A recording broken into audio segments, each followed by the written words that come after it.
नमस्कार। पीताम्बरा ज्योतिष चैनल में आप सबका बहुत बहुत स्वागत है।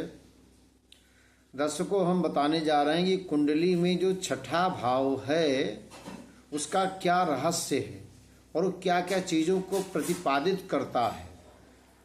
जैसे छठा भाव को हम ऋण, रोग, शत्रु का घर, नौकरी और धन के लिए देखा जाता है। ऐसा माना जाता है कि 6th house of the horoscope, the house of death, disease, enemy, career, profession.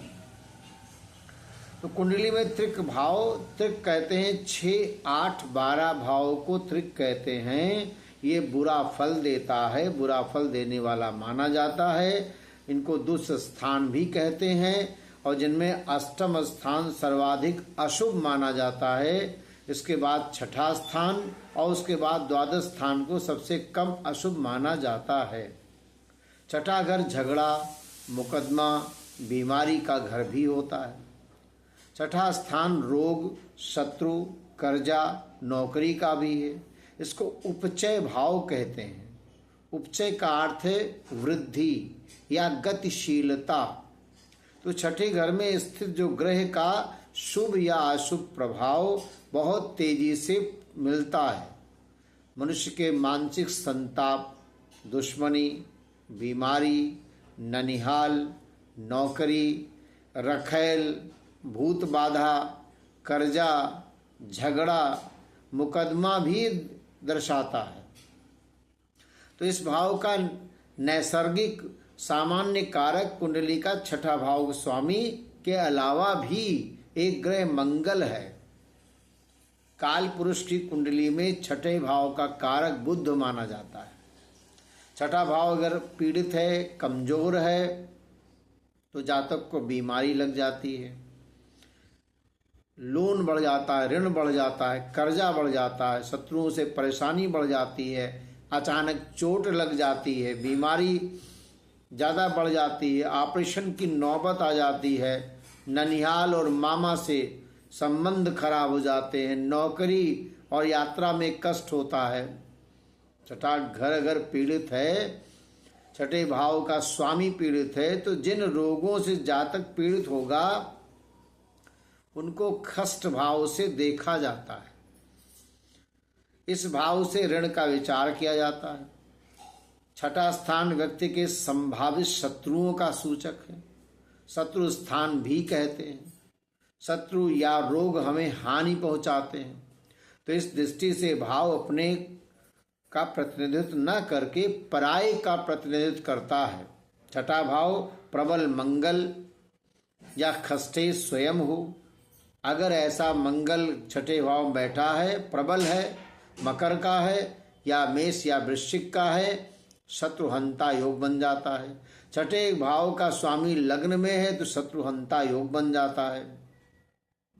ऐसे जातक के शत्रु उसके नाम से कांपते हैं। ऐसा जातक अपने विरोधी को तबाह कर देता है। तो छठे घर में शनि, सूर्य, चंद्रमा भी अगर हैं वो तो उनको बुरा नहीं माना जाता है। लेकिन एक बात है, बहुत सारे ज्योतिषी जब वो फलित करते हैं तो ध्यान नहीं देते हैं कि किन भावों का कारक ग्रह 6, 8, 12 घरों में है। उन भावों से संबंधित फलों में कमी आ जाती है, यानी दोनों तरह के फल मिलते हैं। अच्छा, मान लीजिए मीन लग्न की कुंडली है और मंगल छठे भाव में, तो यानी सिंह राशि में है, तो धन और भाग्य का स्वामी होने से इन दोनों में कमी दिखाएगा, पर शत्रुओं का नाश करने वाला भी होगा। तो फलादेश में हर पहलू का ध्यान रखना आवश्यक होता है। केवल एक सूत्र या एक वाक्य को पकड़ करके फलादेश करना गलत हो जाता है। अब छठे घर में मंगल है, शनि वाले जातक की हिंसक पशु जानवर से दुर्घटना होना, ऑपरेशन होना, कैंसर हो जाना या तंत्र द्वारा कोई घटना हो जाए, दुर्घटना में अकाल मृत्यु की आशंका हो सकती है। लग्नेश और षष्ठे से अगर निर्बल हैं तो लग्नेश क्रूर ग्रहों से अगर पीड़ित है तो ऐसे जातक की हत्या हो सकती है। लग्नेश गुरु बलवान है तो शत्रु कुछ भी बिगाड़ नहीं सकते। छठे भाव से आजीविका का भी विचार किया जाता है। छठा भाव अर्थ भाव है। दूसरा छठा दशम भी धन के लिए देखा जाता है। यानी पहला छठा तो छठा भाव, दूसरा दशम भाव। अगर बलवान ग्रह इन भाव का स्वामी है, गुरु की दृष्टि है, तो व्यक्ति को जीवन में धन की कमी नहीं रहती। ऐसा भी मत है कि सभी कार्य जो लोग अधिक मेहनत से पूरे करते हैं, कर्मचारी, सेवक आदि का विचार भी इसी भाव से किया जाता है कि आपके घर में कितने नौकर हैं, कौन से कर्मचारी हैं, किस तरह के कर्मचारी हैं, कर्मचारी कहीं चोरी तो नहीं करते, कर्मचारी किस तरह से कार्य करते हैं, कितना मन लगाते हैं। इन सब भावों का विचार भी छठे भाव से करते हैं। व्यक्ति को सेवा कार्य में सद्भाव, स्नेह का भाव भी देता है।